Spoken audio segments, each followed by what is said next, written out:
Jesu kalungin kaday pen.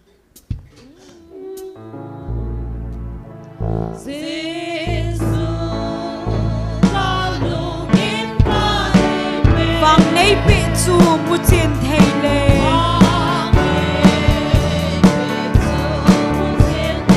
Oh na day bang ta in nay pen. Oh na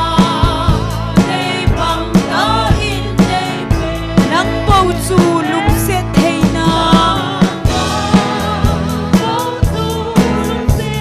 Lung thim gil da ne hin pe ve.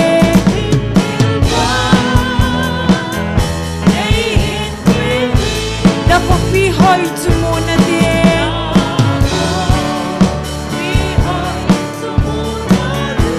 Kalung thim hi hin pa sa in.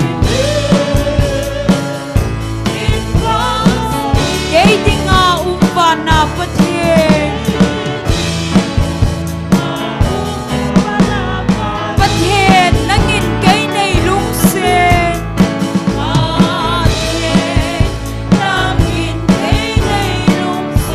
Zon si ho zong na nga hi.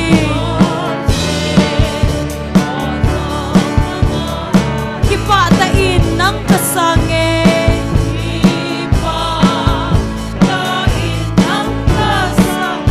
Ukanome nay lungsit na.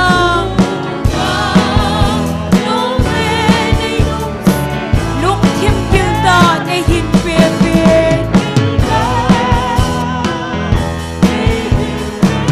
Nakupi hoy chumo na din.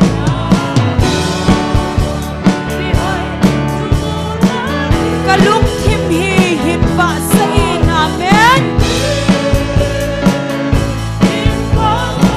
Kay di nga umba na pathin.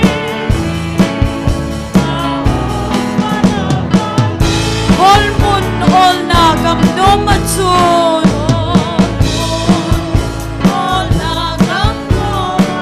Batsa hoy da gamusong le.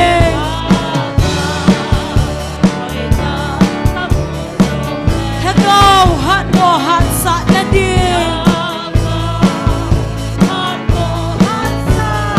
Nalungsit na kalha umno.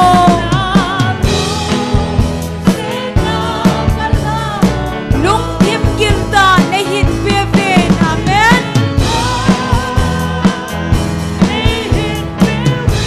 Nakupi hoy chumo na din. Kalung thim hi hin pa sa in.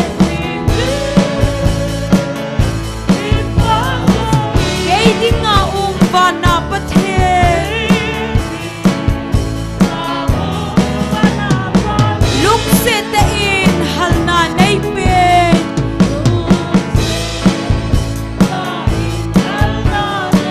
Nagamlaw pi nay mo sa in.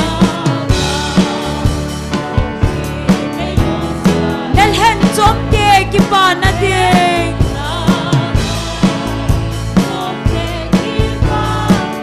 Nay hol now chu nay mo sa in. Amen.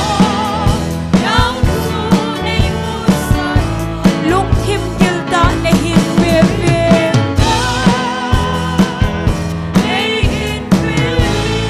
Nakupi hoy chumo na din.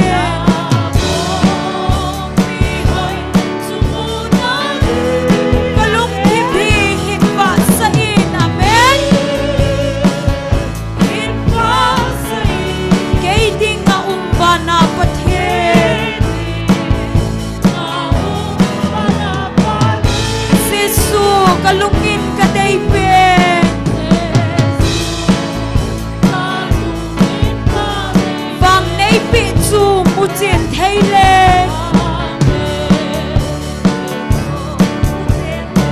Oh na day bang ta in nay pen. Nang ma bau chu lungsit thei na. Lung thim gilda na hin pepe.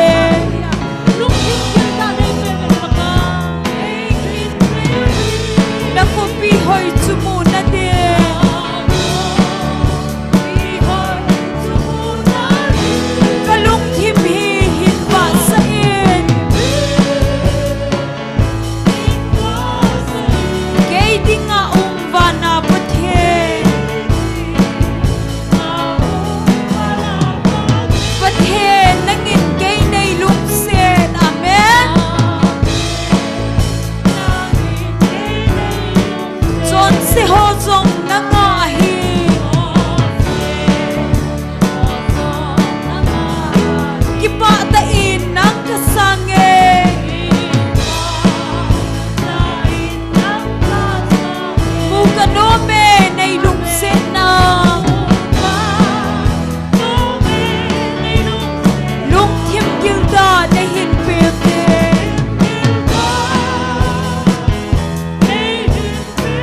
hoi chu mo na ding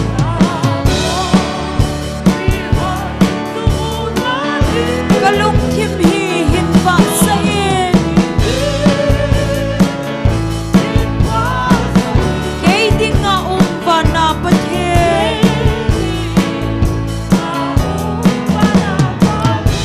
hol mun ol na gam no ma chu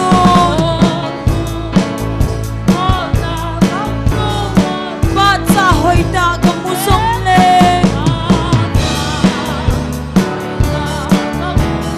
Tagaw hat mo hat sa na ding nalungsit na kalha umlong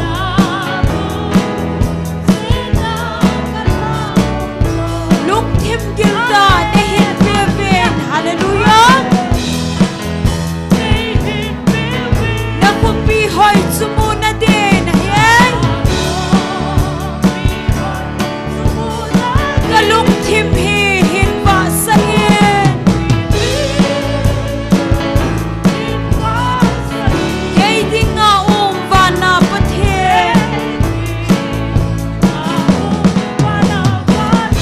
lung se ta in hal na nei pen nagam lo pi nei mu sa in nalhan som te ki pa na ding nei hol nau su nei mu sa in amen lung thim gilda nei hin pe ben hallelujah na kupi hoi chu mu na ding kalung thim hi hin va sa in amen kei ding a va na pathe Sisu kalung in ka dei pen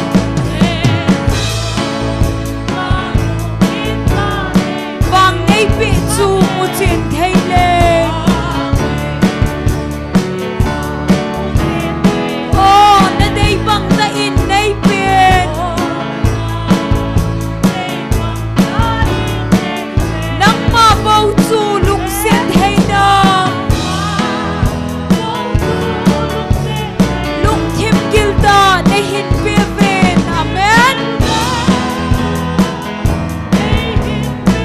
na kupi hoi chu mu na din na hian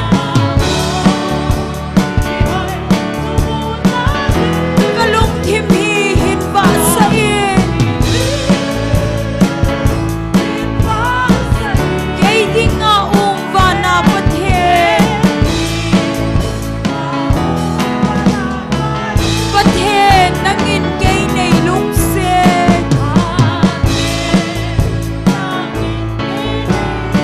chon si ho zong na nga a hi amen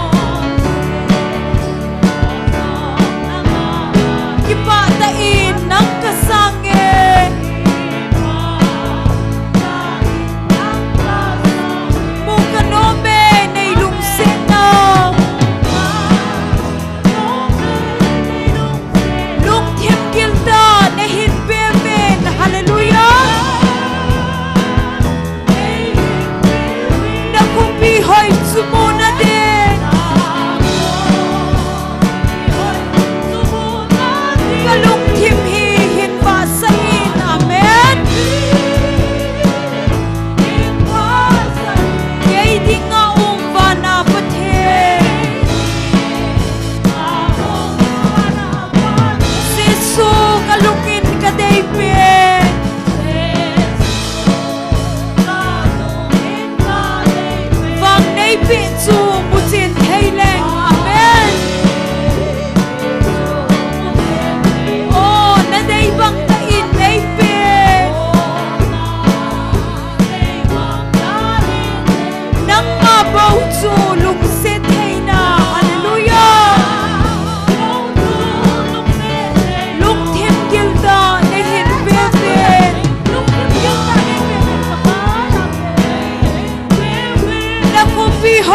Hallelujah!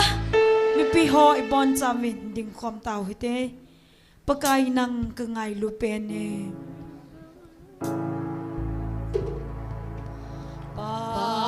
Pagkay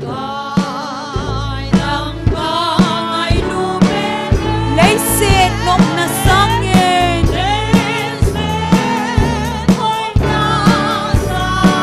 At sinsu ng manlong ngaypin.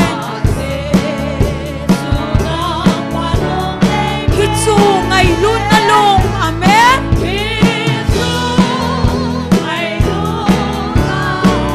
Mi asang-asang ngay lunang.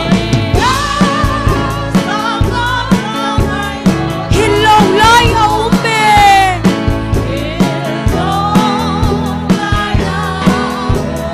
Ay suthenga tisan lutsu.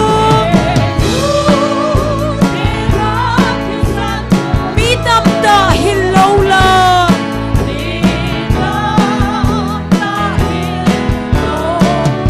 Pagay ng manay nga single. Kay magkitsalaw din.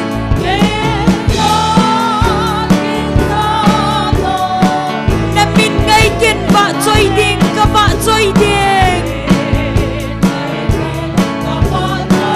Laysit nom na sangin.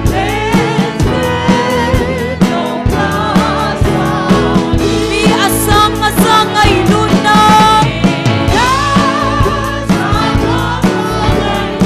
Hilaw lay aumen.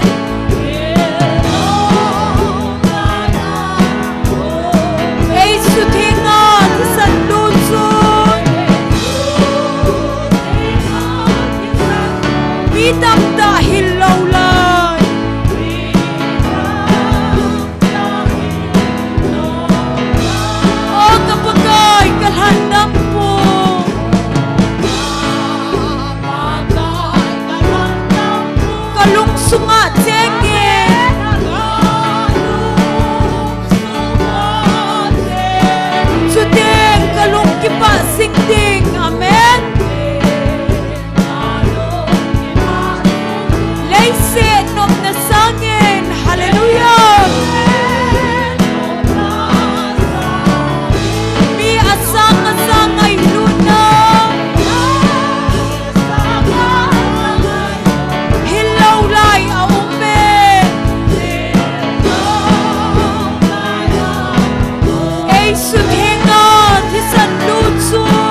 kipa singding lấy xe nộp na sangin mi asang asang ay luna hilaw lay awong me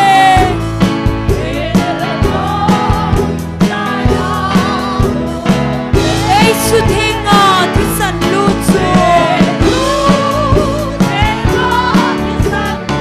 mi damda hilaw lay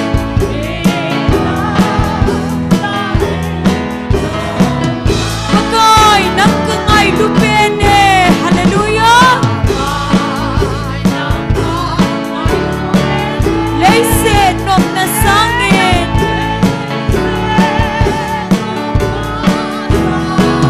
at sitsu ng manlum na ipin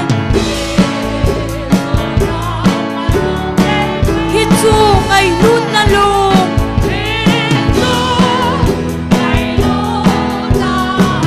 mi at sang ngay lun na amen hilaw lay aume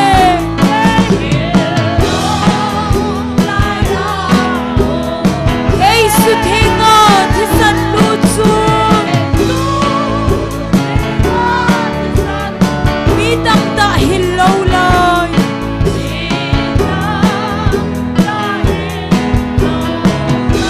Pagay ng manay nga single kay makit sa loading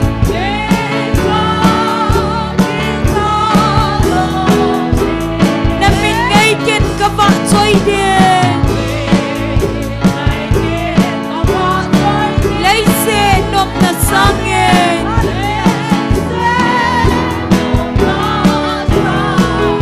mi asang asang ay luna hilaw lay aumen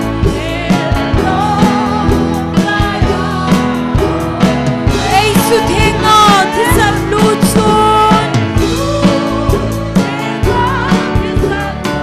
mi damda hilaw lay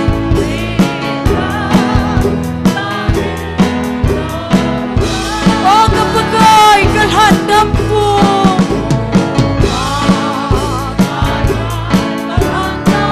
kalung sunga tsengin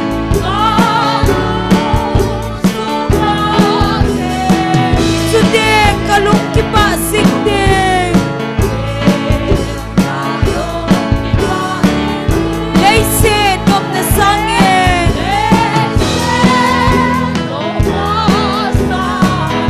mi asang asang ay luna hilaw lay aume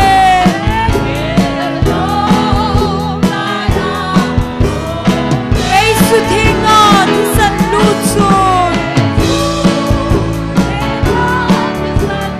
mi damda hilaw lay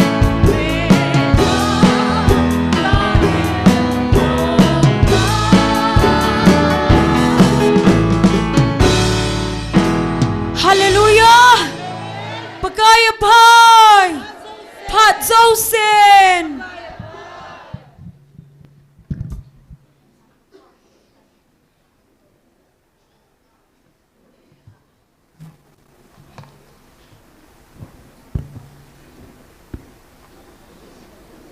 Patinin damna phat pha phan hei epikit win tu ni rong jing thau the ai koi wa thagau mei ti ho tanglo hila nizakole somni le ni chan hong ti ko jing theya e koi pa pathin hi jin ama sa pen pa pathin thangwan e pi we Bible chang mun khat sim do ingati Second Thessalonica bungthum chang thuma pa chun simingati ahi wangin pakai chu ginchat ta hi ama ta chun na phu de dingu chule agilowa ko na chu nahu do dingu hi chule kathupi chengsiu hi na ni jingdiu chule ni jong nan ni jingnaw na te ti pakaya nang ho thdol ginchat kanei zui จุเลปะกายจุนนลงูปะเทียนไงลุนลมะจุเลคริสตาโทหะนลมะกายหอยเฮนอทุทิงสิมนาวะปะเทียนบอนสาวาเดียมพัทเทบุปิวเฮนตุนี้ฮิกิมันชาในดิ่งโปรแกรมชมชาสิมหาในนี้งี้ตุนี้ตาวนาเอลัมเกปีดิ่งฮิเลพาสเตอร์ทางเนียวหงหินตินปะเทียนวาจุยลาเอสาปีดิ่งฮีกอลหังลลมินเฮาปานีทังนุงะปีเทมมหาจังกุนายปะเทียนวาจุยลาในไงลาดิวเฮสิจุตุนี้ฮิกิมันชาในดิ่งหงหินตินตุนามาเสเปเนตาวนาหันในคินวิตินปะเทียนตุนี้จัน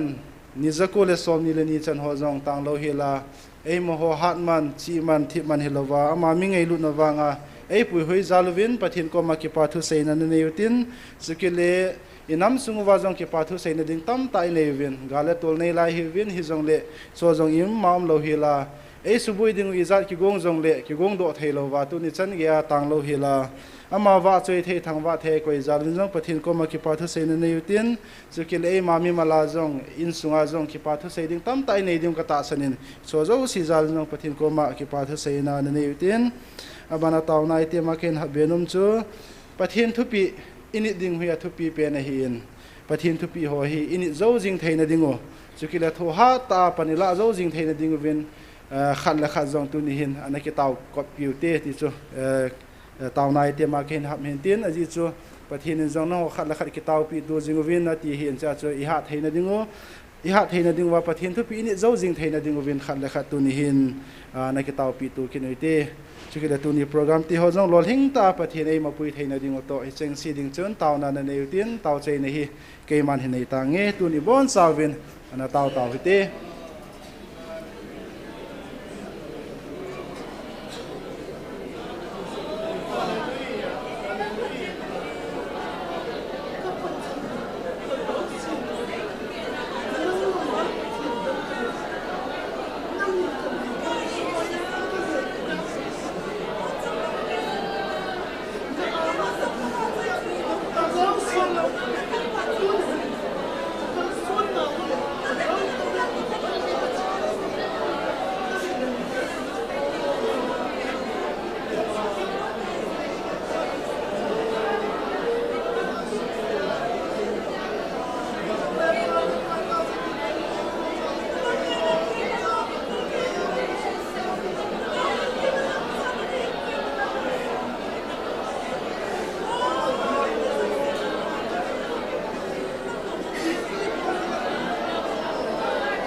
ka kipo ve hepa na chane ngei lu nei lung sit nang ma nei chanjalwa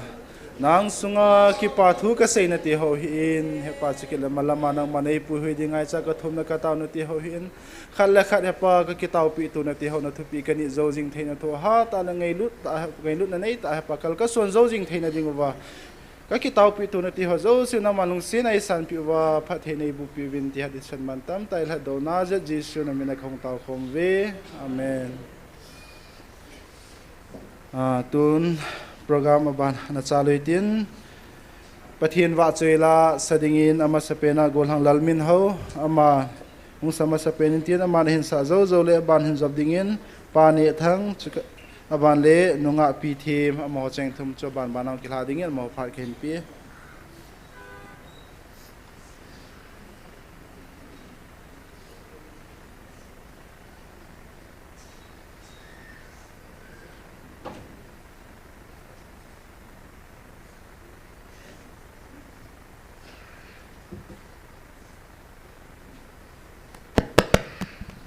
hello ไปทีนทางว่าได้ยินลีนเป็นโอปกายติลาจุอินสังกะเต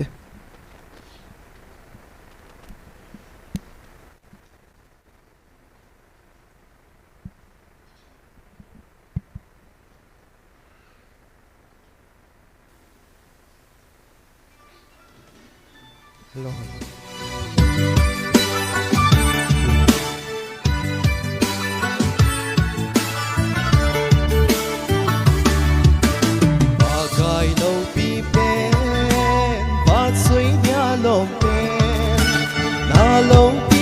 say solo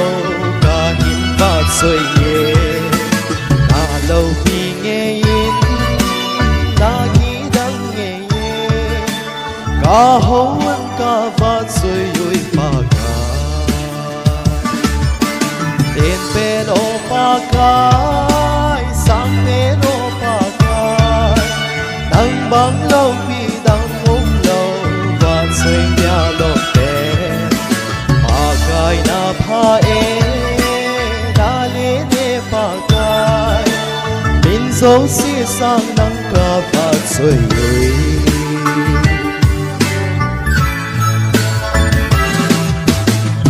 sang lam ka ve thang van ki lo me sa na chung sol ha hung pa chung a si ho song ka ve in mo le ang ho ding dil hi si a kun na lo pi ka mu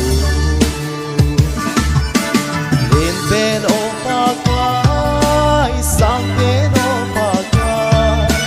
nang bang lo pi dang mum lo va sway ya lo ben pa kai na pha e na le ne pa kai min so si sang nang ka pha sway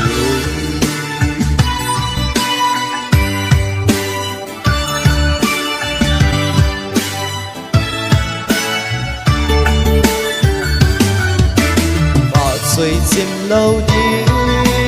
sa chim ngay lâu đi, say chim số phố nghe ba ngày sa sa lô mi nghe, a thiên tin, van mi tên là sa sing nghe ba ngày na phan na, lên bên ô ba ngày sang bên ô ba dang bang lo pi dang mum lo va sway ya lo pe pa kai na pha e na le ne pa kai min so si sang nang ka va sway len pen o pa pa kai sang te no pa kai nang bang lâu pi dang om lâu va soi nhà lâu pe pa kai na pa e na le le pa kai min dấu si sang nang ka va soi lui min dấu si sang nang ka va soi lui bốn sao nên phải thấy bụi Peter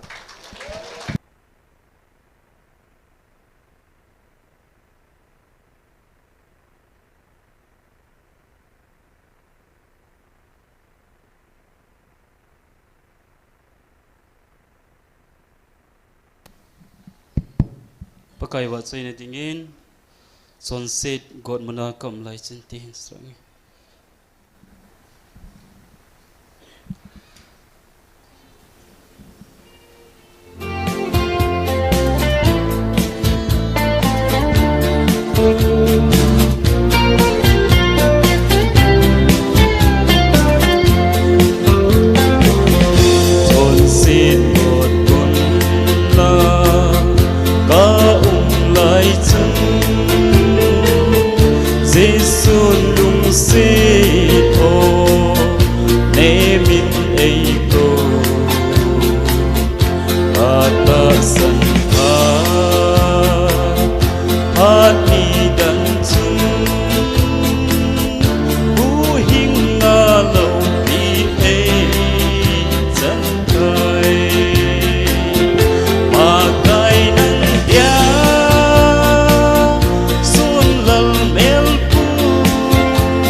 Anung zui di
loi di KHINNA hi su te selin pakai nang dia sun lal mel pu nanung zui di kahung kimbe koi sat pian namun azum thang va na anga dau sing ta ge patinin bon sa ke patin hukam ke te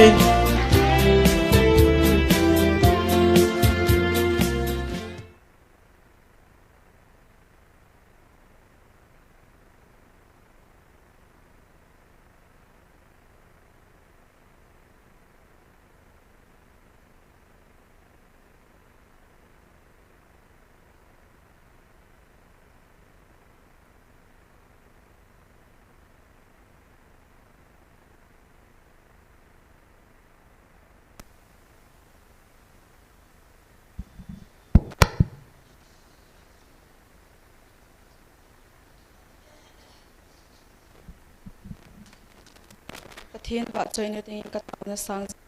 sang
Taona sang sing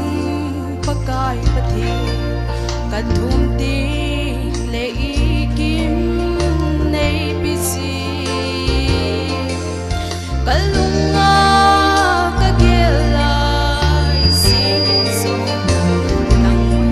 na he so in nei bisi da kan thum ti le pakai nei bisi da kai dingang hasam le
Taona sang sing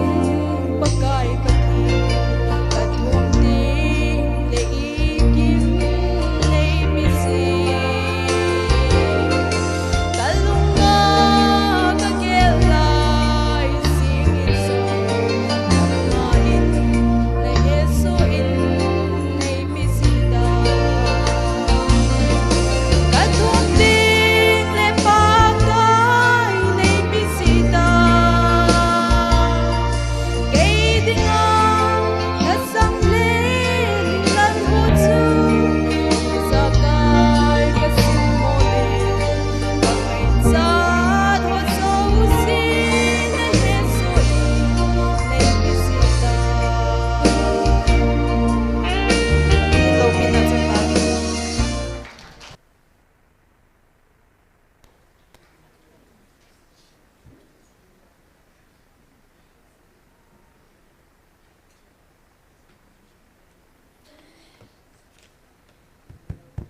Kipamin pathin wa chei la ngei ta ta hin sa do piu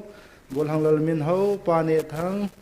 nunga pi thi ma mo chunga ki pa thu se ve na mo za den pa pathin thang ba ne pi ve tun phat aban na chalu tin tunia tauna elam ke pi ding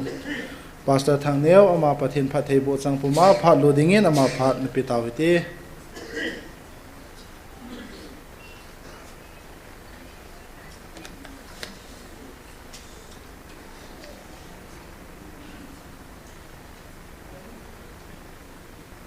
Hodingin pakai pamomongin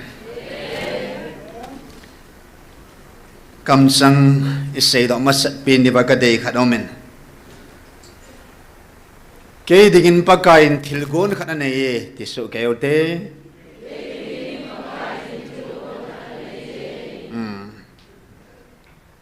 ay machi dila inampi di pagkain sim tilako na tilgon kananagonso tunya nang lekin iho pa may hin ipal pa thu hin pathinin iho nam ay vildiu le tunya itsungawa hitabang togon tilgon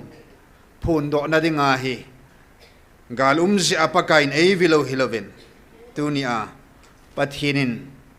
vanoy lay si machu iho nam ay vildiu pa hipakain togona ananay sahitay hallelujah Vanale asim dinga hi ho vil di hi pathinin a program la main program ana koi hallelujah main item akin go na hi pathinin item la acho thupi pin khada pathin na koi hin tunya hitabang pathinin sim tila ko na anagun sa kan le ka le Gabriel van dilahin kan le Michael van Tilehin le khazulan simha sa zin chang la amma ta kamin zong thil nga ka sei no me thil thum ka sei de he ti ho ai sei pi jeven chebanga pakain tu ne amma kam sang ta a pathinin Gabriel van Til asol pi a ki chai jong hilo ai lo van til gil ho aman sa amho kama asaya ki chai jong hilo amma mongin akam sanga lagawa avil nam kiti hi vanui khang thu simin am khapu ne sang kit talo ding a hi a Gabriel van Tilin avil hobans a hopi hobansu a thupi a kidan ta ai la tunia he sanga lo pi zo van lal to na to pa in he chite hi building mo nga hi ti a agel ha avil thei te ho chu aneu hil po vinahi neo mong po vinahi pakain alal to na dal hangap ma dal ha avil thei kiti chu neo lo helahi thupi mong hi ese avantil thi hong tingo jong le jong le pathi na ka ma ta in jong na hi na au na ki het po ve na ham phat nau na ki het thei po ve na ki het chi thei po ve na he khan thei po ve ti chu atam zo kam changa man khat su hi hi now tuni chan ge happen pina igel ho Reverend pu Dr. Say boy ama yung sa hegil pina igel loy di ohin ahin la ama yung sun a het sit lo a het gin lo pakai ni sung ba to gun lo pi e gun pi hi a het lo tam tam na lai ding a hi chi banga al hat sa te nin song a het lo tam tam na lai ding a hi he ikisa wa e hon za al hinga ikigel bang wa chona i hi naw ik het sit lo dan pau su mi hing hi pathin to te ding a chu ming hi ei ho hi i het naw lu bu neo cha pathin ei pi ui boven he ji sunga chu pathin ei ho na be ngai lu naw pathin ei ho nam sunga to gun agun le i hi naw pathinin a chi sa tu ang lung dinga thil gon lo pi ta ham phan ei koi pi ho pathin ei koi pi ho hi a hezo ding a kium po na hi thu pi mong a hi en tu ni hin i hi na la wa pakai i hi naw ei phun do pi ho la a thu pi pin le a khat na a chung nung pe na ka gel he che hi taw na hun masa in taw masangovin he che hi kitil khona dingin hen mang masang katin pathen zalin August 31 2023 ang taw padwa kunin August 29 he chu kum khat lin ni NIKHO za thum to ni som gup dan ninga chu August 29 2020 fortune kum khat elingoven e chu sunga hin pakain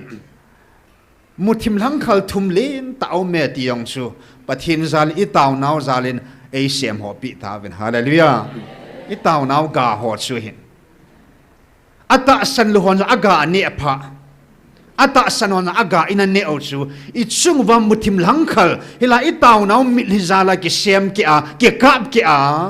muthim langkhal thum chu pakan ei sem ho pi oi tai I taw naw ga vanuin hi chega jong an ne ki din alai abana pakain gam tip nai dan akala shading kal thum bo oi tai March 30 in a saint thanga lagup tabang izot ovin August 29 pathin hagawin Evelyn 2024 chun hitcha chun na chop khu boi tai hallelujah nang ho hi na zo ta lo di je chin ka van til ka thil sim hat pen Michael khuda ka pido atai ti na hi e ho hi na I zo thei ta lo ding o na he se pakain ei mo ming hi na a zo thei ta lo di je pathinen tu chung ei ho ding an dan chu thil sim zo si lam ma pang hai hallelujah Aziz kay til zo si chunga thune ka hin ka til sim ho ka thua kanun sa ji hin van til ho jong ka thua nung dinga van til kilo ho ka thua nung dinga ke man ka sim he ni la ho jong ke ma khut sim ka thua nung dinga ka sim ai su ke yati kin ka ngai lu ho chu ka til sim ho jong angai lu in kin ka pan pi ho chu ka til sim ho sa pan pi ati cho en tu chunga pakain ei pan pi naw vat sanamo mong kinil na be helen pakain vantil hat pen Michael vantil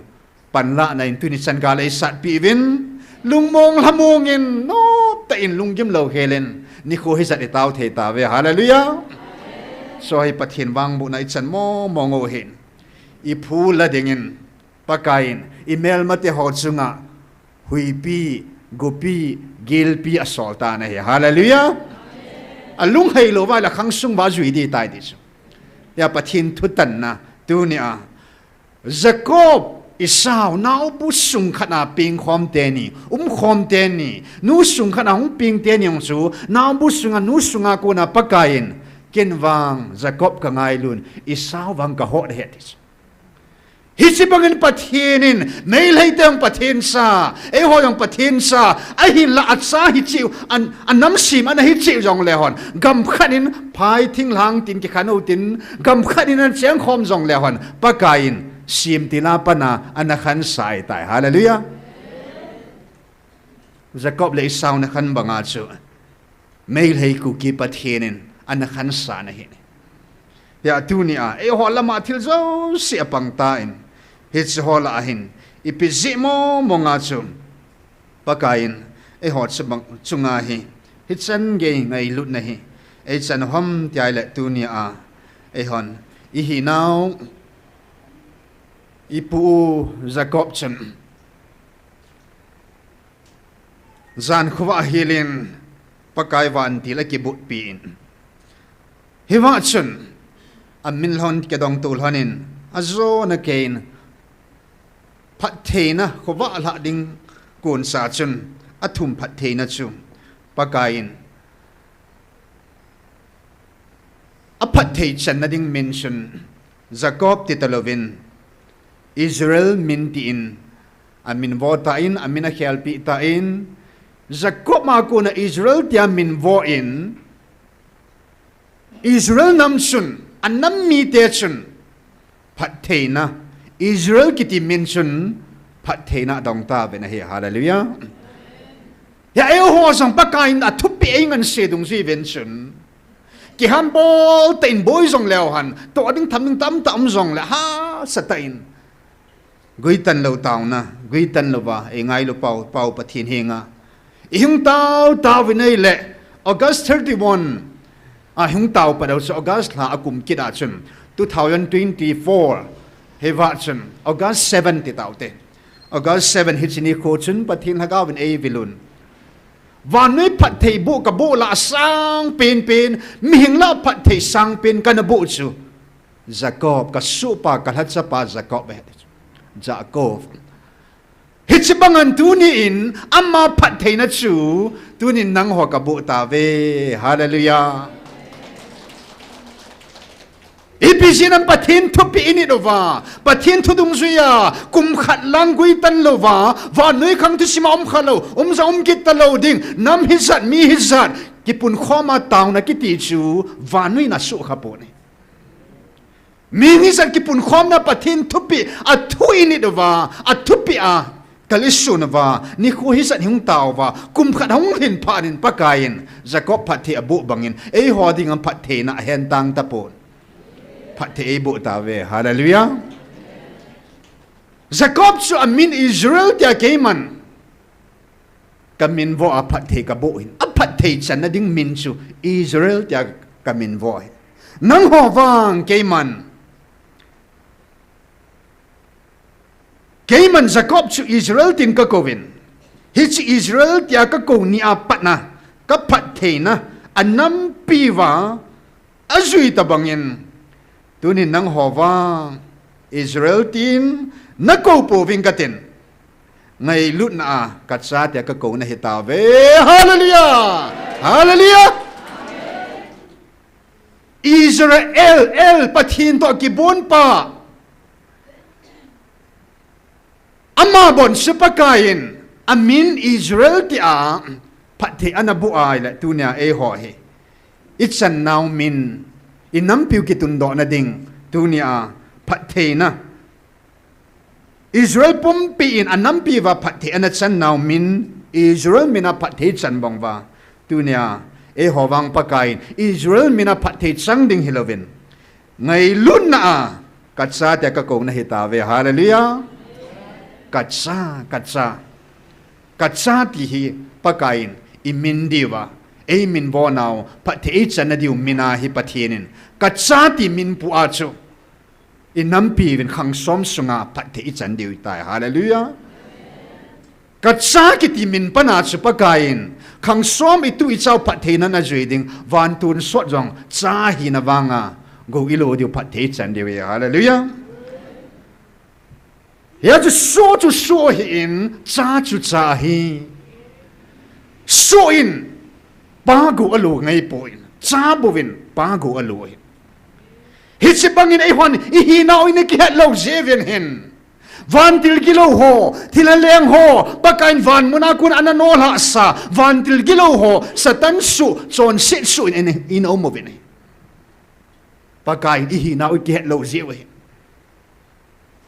Kui hi ni ki hat lo jeven hingzing ha chunung pathin van lal to na to pa pathin khat se ho te ka hi ti ki hat lo jeven chun iki bung khan khanovin iki lung khat thailo jeven chun email ma te avit ei noisip me hei te no ya kumisa idum now pau si piseram ti hi now ki lo jeven bob am ho ka ngo tum dingai po in e ho jong ga ki ngo leo han ipisi achu za dang ta nam nang ta hi bangai noi siu ham ikilung to lo siu ikilung khat thei lo siu din khanai din khom thei lo siu Ichung ba hit bang gali ki bol khuman ta noi si ta hang san ta ang pan ngam na pau chu ichang chang pan ji wa ki zo nan te na tiu pathin khat se ho ka hi in ho in som in kai jong le pathin khat se ho te ka hi ve ta san te ka hi ve tia ikipum khat diu do le hin I ho pau pathin jo I het sit lo jeven an sei time to phone kumbula pa chan ke hi na ban het sin lo chun pathin khat ka hi na ban het sin lo na kel ngui ho iti na pui po ve ti ho la cha ho cha ke hi na ban ke khat ka hi ban het sin thei lo ho chun ke ban het khen thei lo wa het thei lo chun na kel ngui ho iti ba na pui dha ma ti je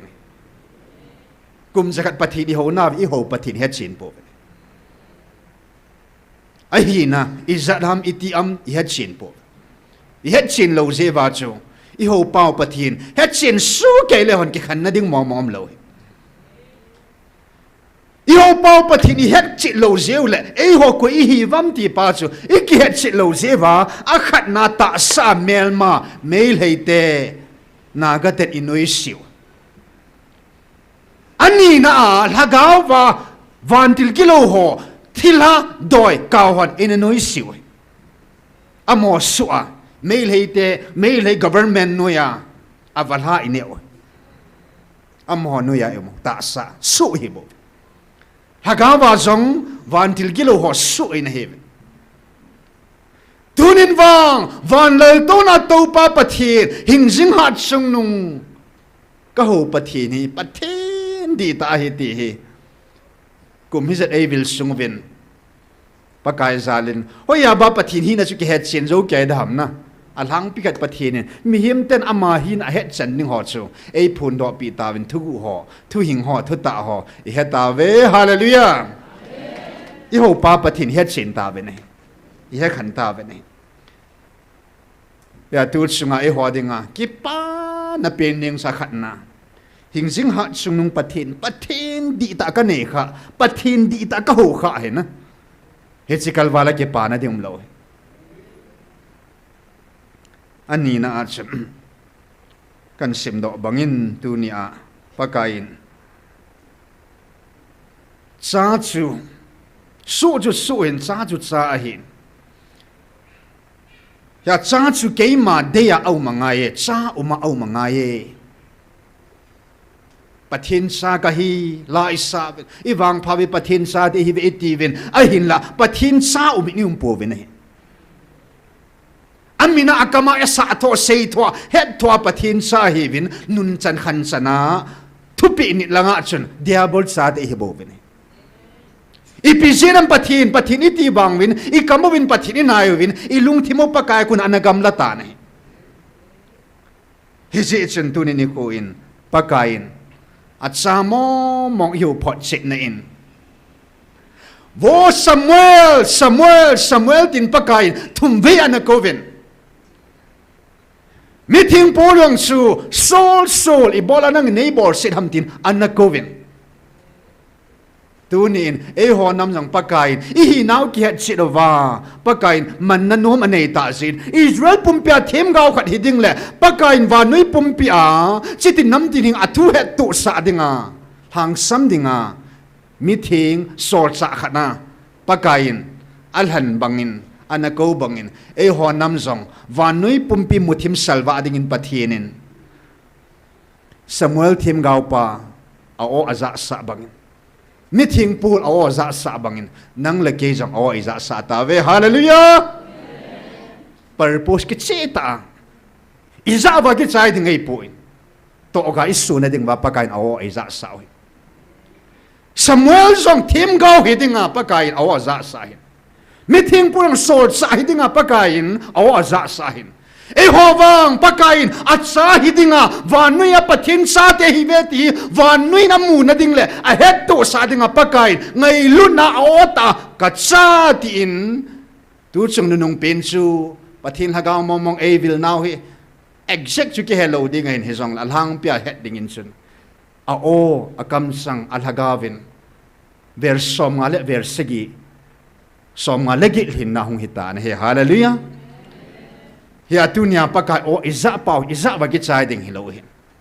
ga isu pi te te di wi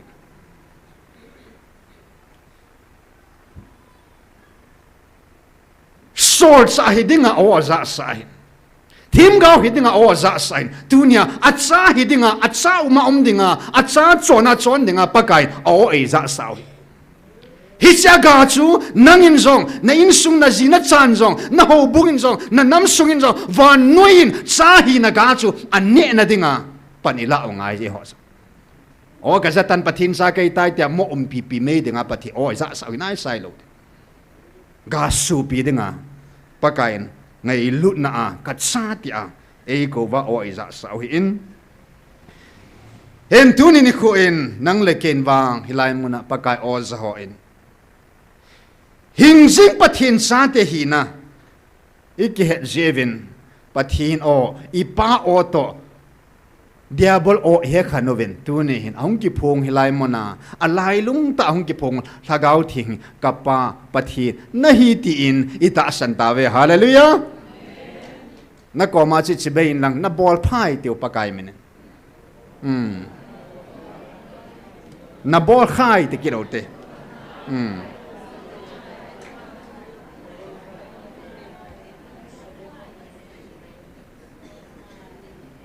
Mei hei kuki hichigala hi pakain dunia hichigal hi pathinin e ho nam pumpi pathe ichana ding ba pathin tilgon hi bowe hallelujah gel momong supite hichigal hi pathin ko na momong a hin pathinin galena sempuin atsate ko na azahin asimahin dunia ki paum pen hichigal wala ki pan na holong na mukit lo de ta pathin o na za the hallelujah na nakhang wang phamomong ai na mit jong mit mun nun no ma hi hallelujah na lungthim nun no ma hi ipizinam pakain tuni ni ko in van noi nam hi za la hin na gam hi te la hin chang lai ho nam sunga achinga thema bol the hi za la hin pathienin pakahi anim nung pen zong ngai lu achung nung sai tan na ama sang zom lo hin ain an noi nung pen anim nung pen te ho zo hop len pathe na hin ho in ho bung iti ai la doctorate PhD ho in pastor hon evangelist on upon vai hom gam tavin ho bung mai sam zo ho bung dan amo dei dein amo thanei nain ho bung a cheta in nam sungit ya la a government a ko na ipi ho helang pi tiong le nam mi te ho chunga nam lam kai hon bible thu nei hon amo dei tain nam ku nga ketol kit tavet helai muna pathin ngau te pon sei bangin amo ding ama changding ama lolding bo ki gel na in thanei tain amang kit tavet ahila khusung be etya khusunga ho son tha nei kit tavin amo dei den khusunga chun ho sa pha khalen yom nan te hyong alang pi chen khwa zong mun om po in ho bunga zong mun om po in nam sunga zong mun om po in hizen pathin chu ngai lu da hin ngai lu namuna ki phong pathin in hilai muna inam sungwa mei thai chaga tibukim lo hoding in mun mo isem po vin mai sami pi po vin khusung ki ho na phari pi po vin na nam ki ho na chun am ho chu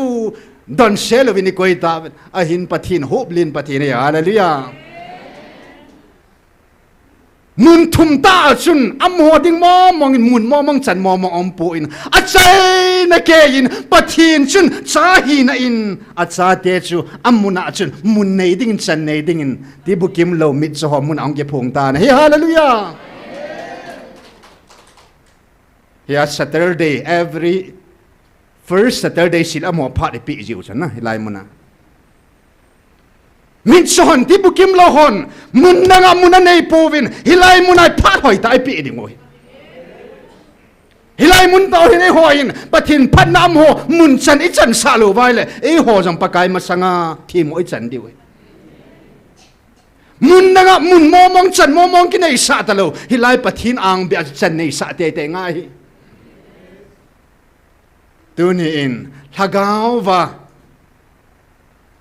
mit so lam vai hoding in pathinin tuni in mit kha na ai pe ben hallelujah kho kamwe kewang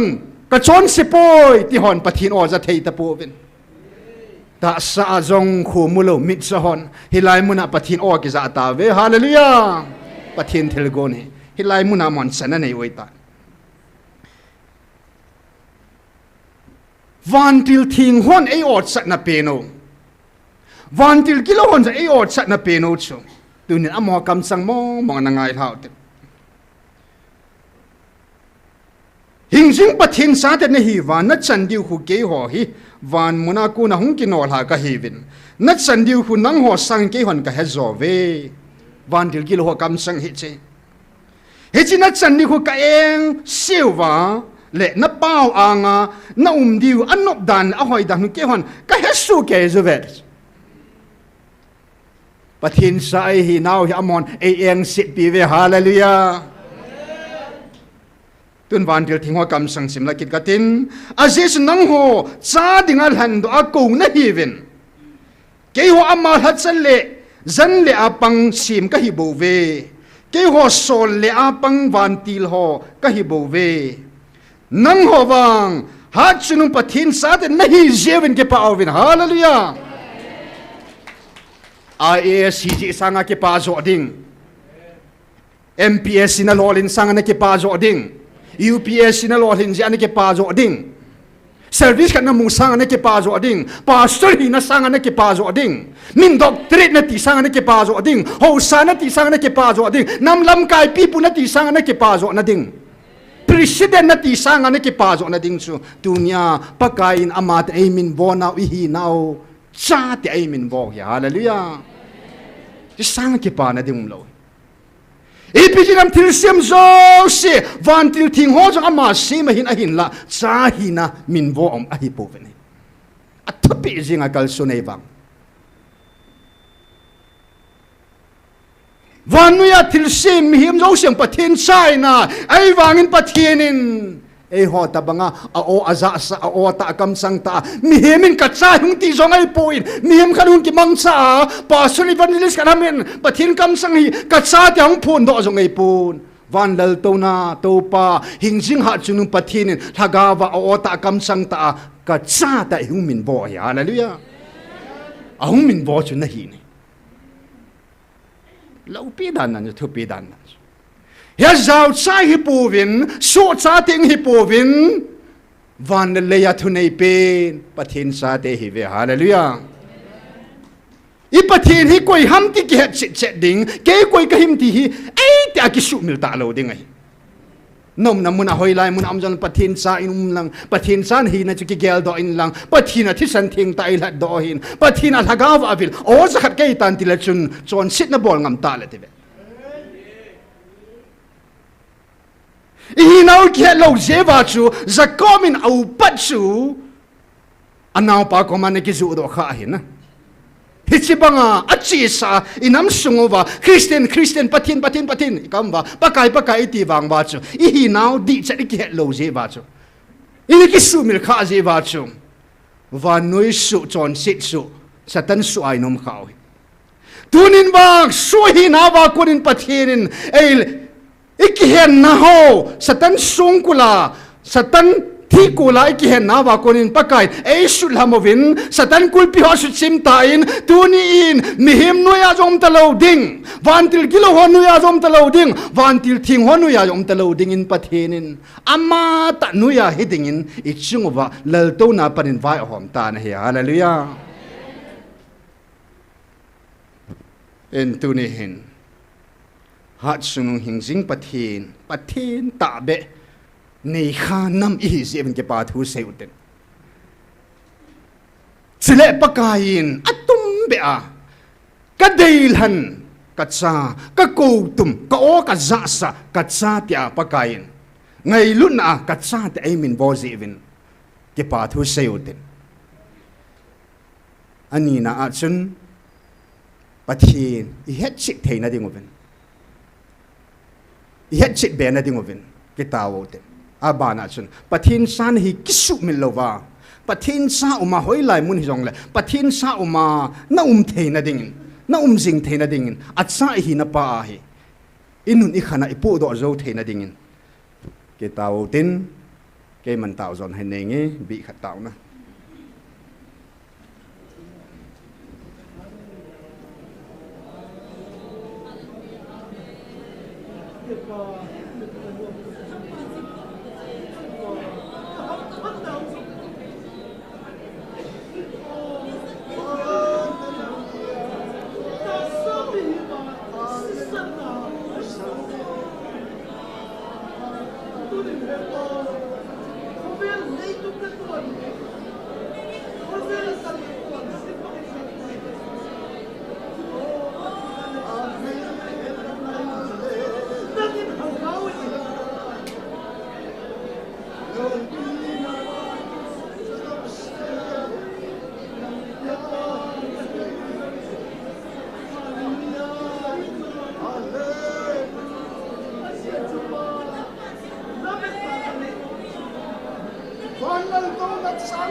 Thank you, Jesus. Thank you, Lord. Thank you, thank you, thank you, Lord.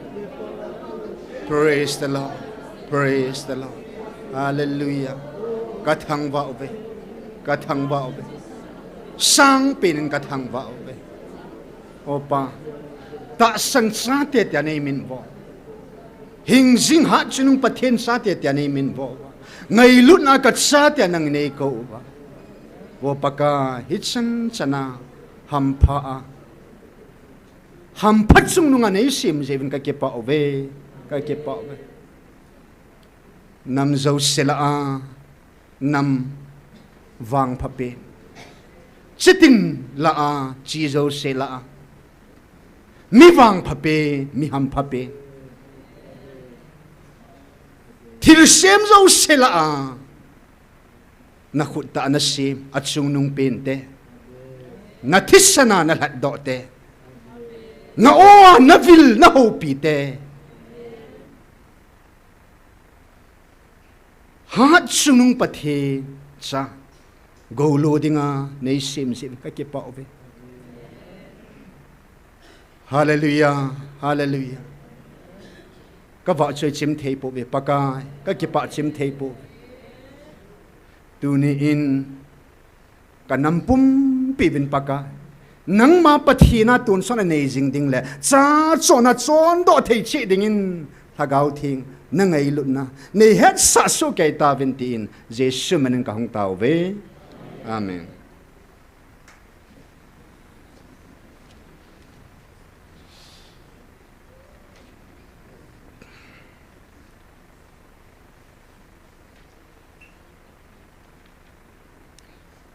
Item ni na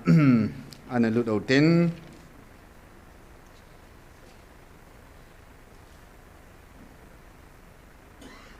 ta sa aum bangin thagau aumin I heaven ita sao he che levuya kona le sira kona he in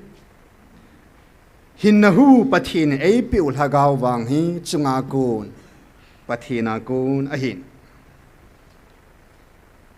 amasa anukha ti chungchang thupi mangsa in chamcha ni ke holem ke do tin til khona cheu ting la tauna langa hilut kit diu hin tin mun tam tam jong le mun khat in sim thang ka te 1 Corin bung som langa chang som li la li 15 verse 44 ta sabo au ma hi la thagau vo zong uma a hi chuta bang ma chun mi masa adam su mi hing anahi tina ke sune adam nunung zo wang su hinna pia thagau a hi wangin thagau lama chu amasa zo poi mi hing zo chu bo au masai chu bo vin thagau lama chu a ume mi he masa chu le ya ki sim le ya ko nahin mi him ni na wang su wana hung ko nahi le ya ki sim mi te zong hi le ya ki sim mi pa chu to bang chi hi van mi te chu wana pa ta bang chi hi ve chile le ya ki sim pa lim ilo bang wa chu wana pa lim zong ilo di wa hi hallelujah dual nature Jesua chun Krista chun hi na ni Messiah thau nu pa mi hing hi na chile pathin pakai hi na ni ane ko me ti chu lai munang sei jing khadau hin 100% God 100% man hi bet sibanga chu ai ho zong hi sim dola hi ai ho zong mi him hi na ine vin pathin hi na zong ine hina ni mama jesun hina ni ane banga chu e ho zong in hina ni kene hina ni min ni te ta jesu bang banga chu in yo hi chi hina ni ine pau he khat hi levui le sida kon hin khat hi wana hung kon thaga wa hung kon pa chu van vô min lấy sit vô ume ti banga Jesu Miriam sunga ko na hong kizila hong pin hijata sa pa chu nang le ke banga ta sa gil dang sa tui dona uma ti san su thei ki ti chu Jesu ata sa vo pa chu a hin amal hagaw vo chu Peter Jacob John akipui ta in mula chen ki khelam dang na mula chen vo ki khel na pakain atho kit ka sa koi ma sei pi lo dinga thugu a hin amo thumbo mo sa ya Peter in khununga le kha tho nan zaw sa thuin leng lo pi sung no hi ta ke man kamit ta ka mu het ta sa hilovin thagaw bu wa ki khel ta chu a vo lo pi dan su ya Peter in pathin a hi ji leng lo pi sung no a hi ji chu kamit ta a vo a mel put a lim su chu a lo pi na chu ka mu et ta savo aumen thagaw vo sibanga chun tu ni a hilai muna in sei bangin chun hoi zo chu masaji am thagaw chu masapoi mi hingbo ta sa chu masa abana thagaw Hen van noya hin chon sit chong lut masa in mi masa Adam je chun van noi chu chon sit na in muthimin anatom ta Adam masa mi hing su masa anunga chuna thoi dam ding le asudam ding le idana guitan sa job kit ding chun hin na pi al hagaw Adam nunung su ahung ta na hi hallelujah hoi zo masam mi hing su masa abana hin na pi al hagaw Adam nunung su hung me tuni in heze thugila ko na kan la do nom chu heze thugu a ko na Israel te jong oi mon khana si oi monum naw te ahin ba Ethiopia abula kam sang ai sei pen masat be no so pathin ei ho ding ge ding nang ding pathin in nampi divin to gun anane na he hallelujah Chai ta je Ethiopia na Hisin pakain vanway nam zo silahin ta sa in nam khat al hang ta Hisichu Jacob akonin apu Abraham ta san zalin Israel tin amin voin pati abuin ta sa anamlan ta sa anam day akotum aviltum gala sa pitum angay lutum namsu anatsang masatawin ay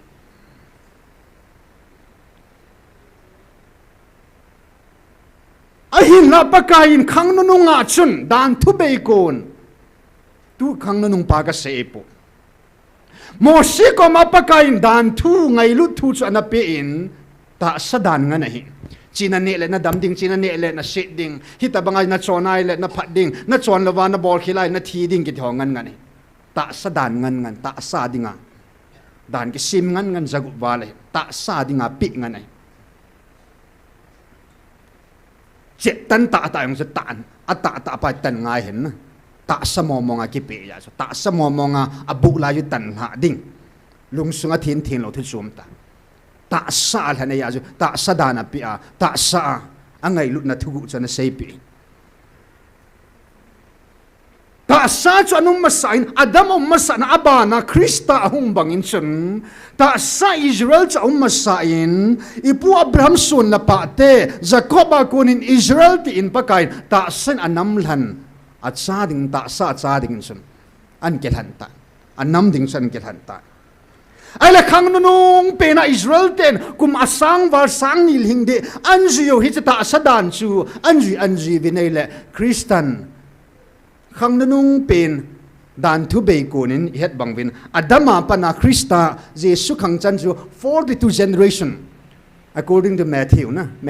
aji dong zia chu khang som li le khang ni hin Abraham khang apana Krista khang chu 42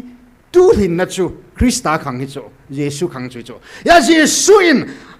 Adama ko na cheptan hung ki pe ta sadan hung ki pe chu Jesu Christian khang som li le khang ni hin na khang nanung hi chi khanga chu aphat ki chai de ta chu ipu PM pan demonetization an bola sumtha sumlui na an khel tu banga chuna sumlui jo sen ki mang thei lo ta cho I khel lo la tha apa za lo vai la demonetization ya dan thu chu a purpose chu ki chai di ta expire di ta cho khang som li le khang ni na cho ya khang nanung ati pa I chi khang pa sei khu dan thu ki chai na ding khang pa ko kum sang ni hindi validate chu hung ki chai expire hiding ai ta ja cho he chi khang dan thu mi ding ki chai na ding a purpose a subulit na ding cho thing pe la ki kil be na ding a ki su mang na ding pa cho a ki noi mang na ding phat ni kho chung lungai adamu masa Krista hung hi in subhana pakain ananung pending in ta sa Israel te cho pakain ta sa in Bethlehem achun na may mangsa in pakai amata thu chu ta sa peong su ta in ta sa in Israel te ho chu an hopin amho kom analeng lein amho koma anen adon aki mangsa Israel kom analeng len ta sa Israel te ana villain ai ai la mona vil ta vin ai la pakain avil pau cham ho in hi chi Joseph apa het lo ham thing thim bol mi hi kui a hi na het sin ta po vin juda gol hang pa tu la ya hilai muna judai mi su pi ho hin hi chi md sikhat me pa je 80 pi cho inoi si pi da no cho na i malova sim da no cho zan hi khat vin ya judaism hong lut pa che bin kitana pa jong chun jesu tai tom thai le chun jesu ma pha lai mo nga juda kulmun ho kut ho sabat ni chet kitan dan thua ho gita sabat chonga ni sia bible sima pathin tora sima ho chun jesu ji chan gina musit ta divam na atai tom ta divam zan hi judaism pa me jong i malwa ge lai le i cha pha lai ta na avil lai pha lai ta ba ho hil ho good ho lam kai ho dinga chuna i mat sa mo nga sim la bu ta sa alhan Israel te chu ta sa avilai le anaki san ta po ve hallelujah in pathin how to pun kan say ta in oh ta sa Israel ka namlan ka mi te sun ai na ki san tau hanang hin le nang ho ding in hin hu hing na ya hasana dinga hasana dinge o ati na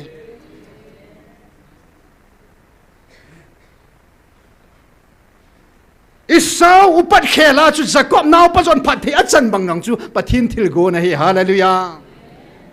ya tunia e hon nam hi thagau phat theina leilawan la thir siam zo sela van ti la yong phat thei sang pet le miam zo sela yong phat theina sang pin I chan theina ding oba ye pan I pa ni ho chunga to gun khana nei na hi hallelujah Adam masai na ban Adam nu ombangin ta sa Israel na simin chibangin ta sa Israel te hoin leng dinga hu hing pu dinga pakai dinga anake santa po vinai le pathin thane vantil gilo Lucifer le asul tu lo zo se van mun lo pina tep khasa van hoina zo se he khasa van mun ngop dan he khasa chu van munakun annol ha na hi hallelujah apathin hi nai cho Thagau lama nam la nami mu sang peno ta sa Israel te ho Israel phung sam la phung nia so na pa ho tu ni san ge ngai sang wa tu ni sang e ho la azong asang ke tolta gam thing tia ke tolta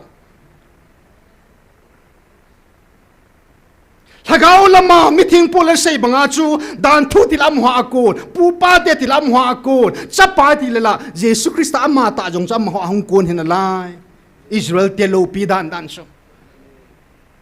ta sa Israel te lo pi na chumin thagawa Israel te lo pi na chum hi hallelujah hoi yo chung nung zo ham nangin khul tan nangin gel tan thupin nya thupi tho hin hebrai meeting polin first Corinthians na hinan sei kita in second Corinthians bung thum chang ko chang som na chun Lopi ki sa chu lopi na nasa zo che chun a kho khal ta je chun hitcha hin lopi na nei ta pu na hi thulun lui hatsa mosi thulun tha hatsa meeting pool asol sa ho tong ki te ka chu mosi to ke meeting pool hi koi zo ka lopi zo vam tin ta bangan chu ti chu che meeting pool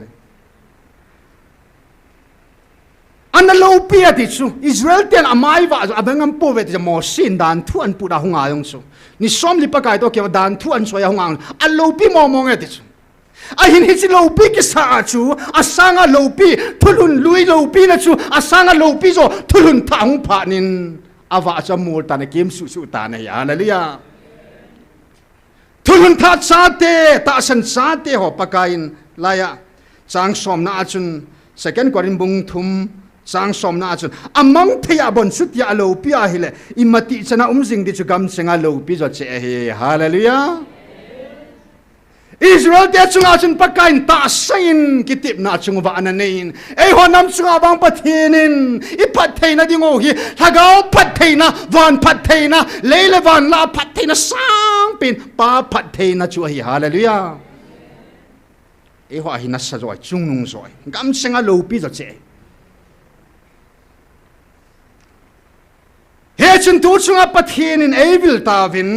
van mi te jong ai tivin van leng sa te ngai tivin hat chung lal tong na to pat sa te na hitave ai tive hallelujah hi now get lo ka in pi hoi lai ham ti get lo le se jo ai ki hol tavin van noi thile ngol tavin ai la tunya I pau yong kitim zo ta lo ba he hing mo vil hau he tai hallelujah na lam vai chi khil be ta ba ba hen pa ka yesu phat la ya yong chun sol cha ho jong azu yo ve je su jong alungo gim ji in wa noi mi te mo jong alungo gim ta ne I ka ni a I ka don I ka sil dam alung gim ji be ne te tu dan meeting Peter sol cha Peter jong chun pa kai kum thum wal jen tu in ke hon ka in ka lo kan da hatam na nung kan ji pem ka chan di ati ji lo mo ho jong lung gim ji hen na ta sam hingai se ba ta sa dol ahi hiti ho zo se chu nangai charo chu na pa vin hanai amma satain amma lengkam la chol phat na hol masavin hallelujah du chum pathin evil tavin pathin avil ta ho za ta ho zong hin e hon zo abul ti lai lung gelo chin ngai pa chun pakan ss pa ap loi loi hon lang gam tip ap loi loi hon lang atumin ki vai hom loi loi lang e ma khut e ma keng ki ding loi loi la ti e ho dei chu ni chen pon sil pa kai nei pi han lang ne ding tuita ta ei pi han lang in mun ei pen lo mun zo ai masa han lang thip na chi na nei masang katin ho masang katin tilang pa ji ho ngai chat pa chu hi chu anama sei ding a zong ade de he pu pi zo apot chi na cha ma he nam pi pa ka dei to kilon abul ti la chaman gama ding taw lo le te ti chu na SM lo lo na ding central ki so le heaven central chi ho a lo hin lo na patan taw pi te ti hi chu ama lungput ki hilo nang le ke bon ba ina lungput hoi Manipur government noya ki chimta mihing noya ki chimta e ho so Mizoram ho ai lo le Nagaland ho Mei ho banga atuma ki kiwai hom nom chalana mihin na do la lo thei lo hin ingai cha ve chilam pang jo chi hon masale etiu hi a hin pakain hi chi sa masading adei po pakai lunggel e ho lunggel san ki kalta ihon gam itiw la pagkaisin amasan hinale khabwa na pu Abraham kami pa gam tip aluma hinale khabwa amin ka jilut piet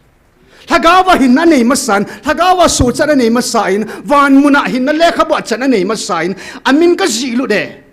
chiwa gam tip ka pe chibangin chun hinale khabwa na min hung ki jilut masa aven ti pakain e wa ko na angi pa zo chui cho amma sading pa se hon nukha sading anukha ding pa chu masat sading je ho lunggel ni chu to hai koi zo lunggel hat de tam na tu chan ge nga wang ba chu nai lo chu ta sa pa chu pathin lunggel zo chung nung zo na he ka ke pai hallelujah amma momong vai hom amma lung ti pa amma sading za masat angai gamma sading ai po in la sim tu in pakai thil dang zo si sanga na hin na thu ya khat na ti chu na akhat na cha hin na thu cha masak ngai chu akhat na cha ma gam cha akhat na hi ngai chu akhat na van lal tu na to pa pathin cha akhat na hi ngai chu abana na jina cha hi pande chu na akhat na ma chu koi tang he chi dinga chu pathin ei ko cha masading chu he sin pakain o supetel hagaw thui iti gila gilita iti ke pa om hitam pathin to ko na hin Israel te hon tu chung anu nung pena jong a Satan o Israel nang man wang na hu hing pu na kisan pu a kisan ta lo chana na hu hing pu na kisan pu na khela hagawa keiman sa tia nam khat ka tung do tai hallelujah hallelujah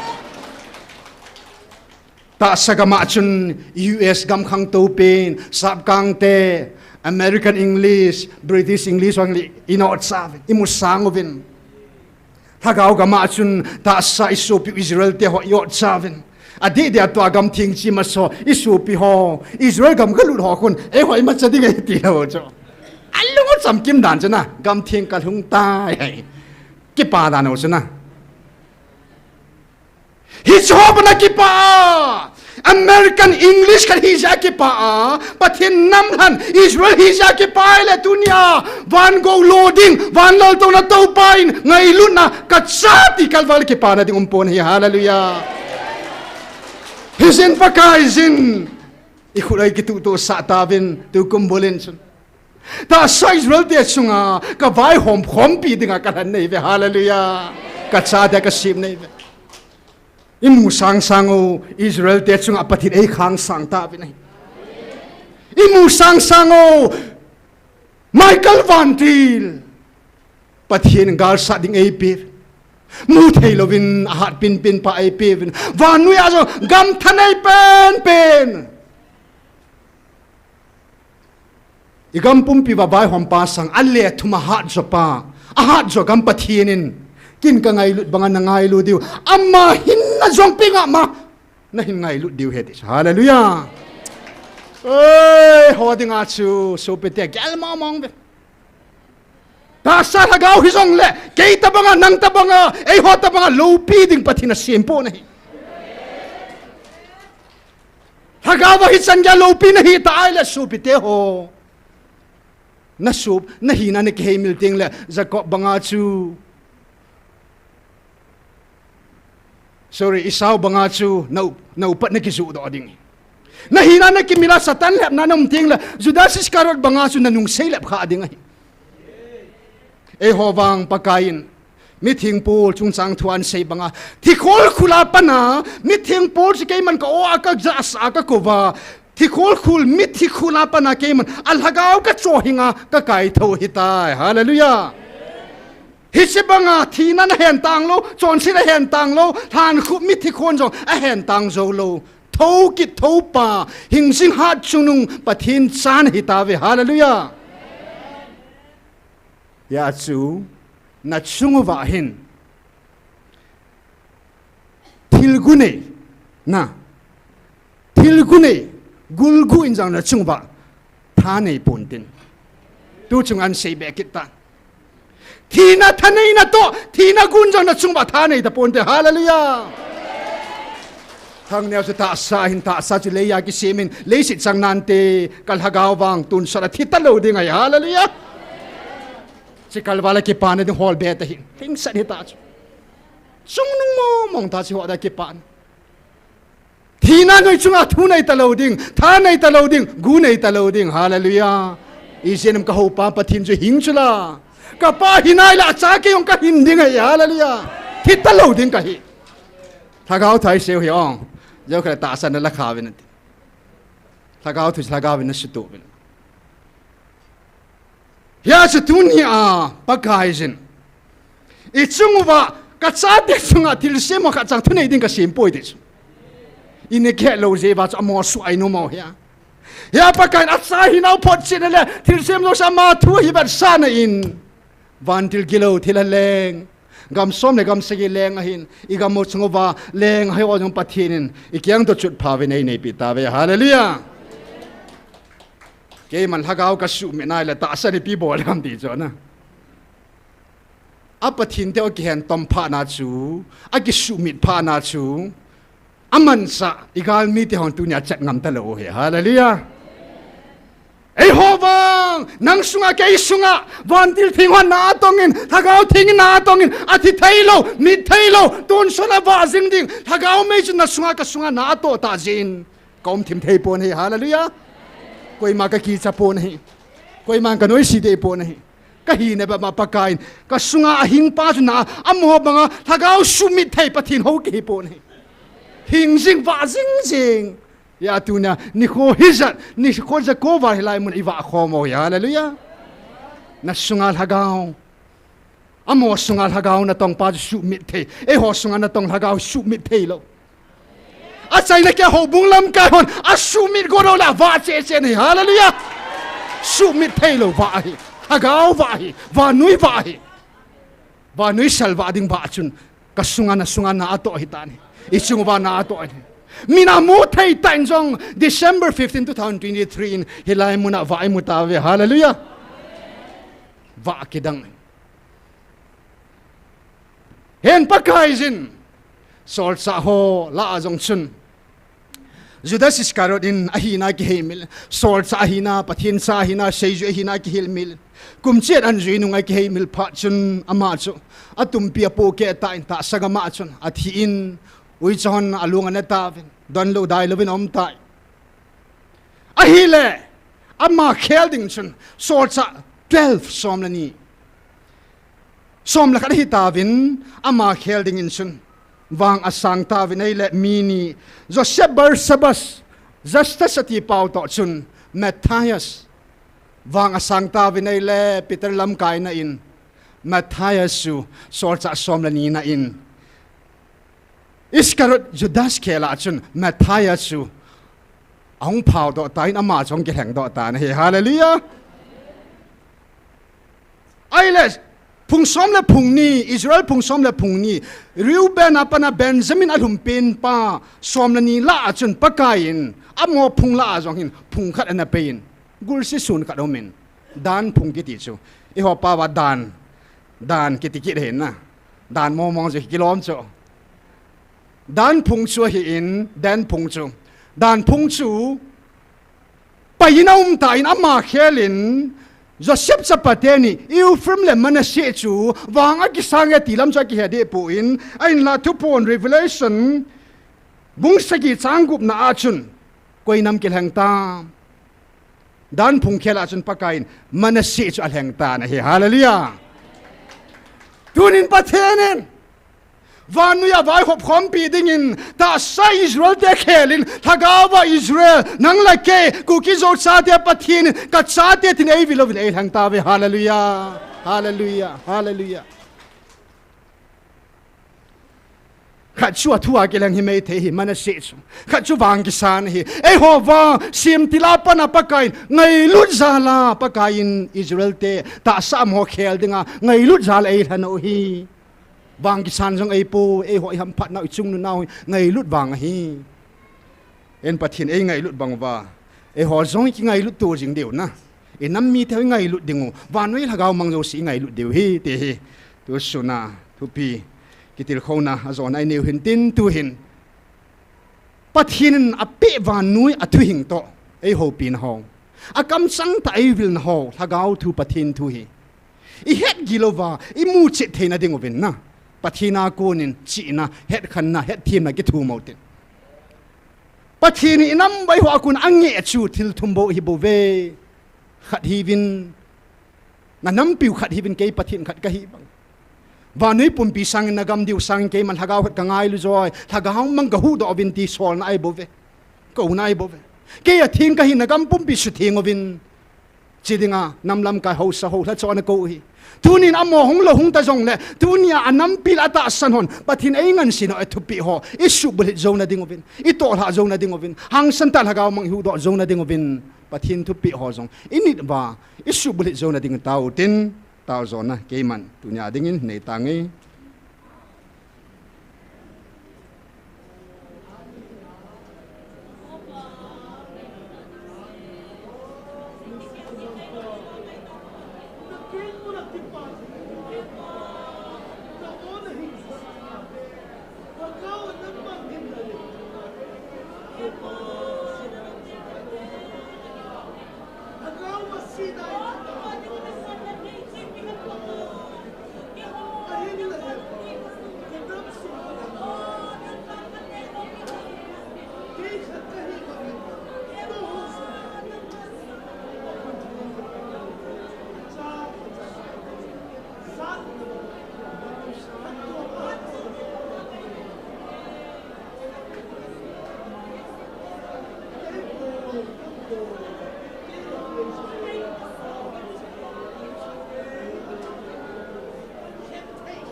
Hallelujah, amen.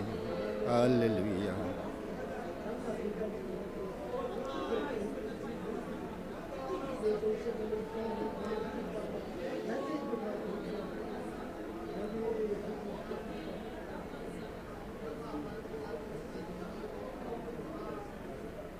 Amen. Hallelujah.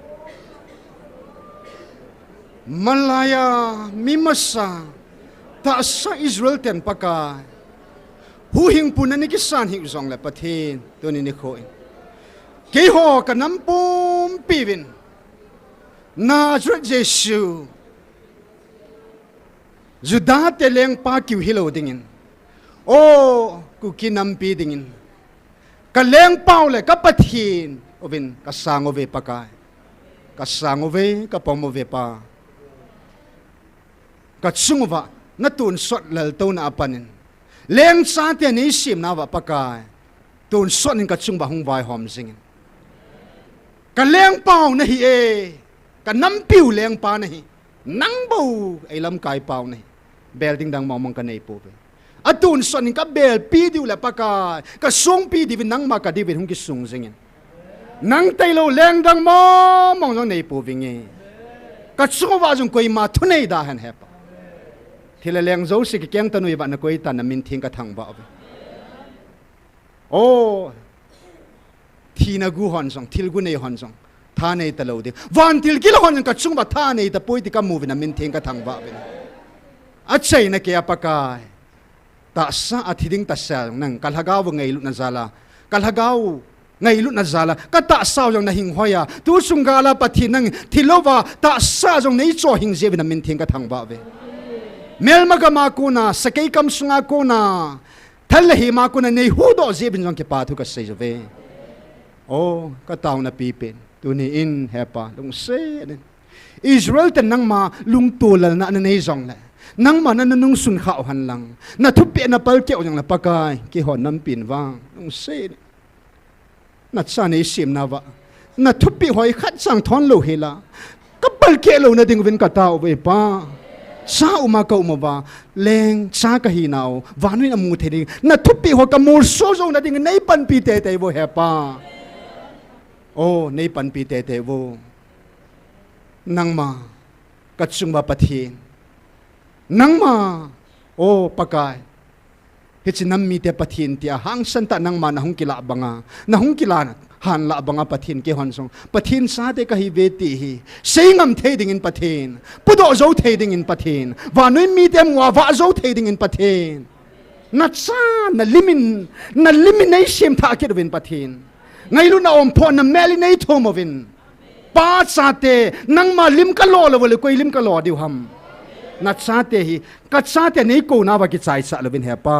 na lim na mel puin wa noi mi te muding nei sim lang lam dang ovin lang pathin hagaw vo tha tha nyong nei sim ta vin ti in ngai lut na dim ka pau hing jing ha chung pathin ta khat se na ju Jesu menen ka hong ta khom ve amen ni la hi hau that sa ho taw na lam kai ho hagawa sa thau kinu ho chile nu te pa te hi jong le nunga go lang jong le pathin thwa lung lut ho gut ti taw ten a lung lut chan ni la ang ki khom ding ni tim ki dovin pungup makhai chada ke panding a hin pakai la chanu evangelist nun tilkhona NIP diu he pathin sa te zo se dam selote jing ne khwa ding in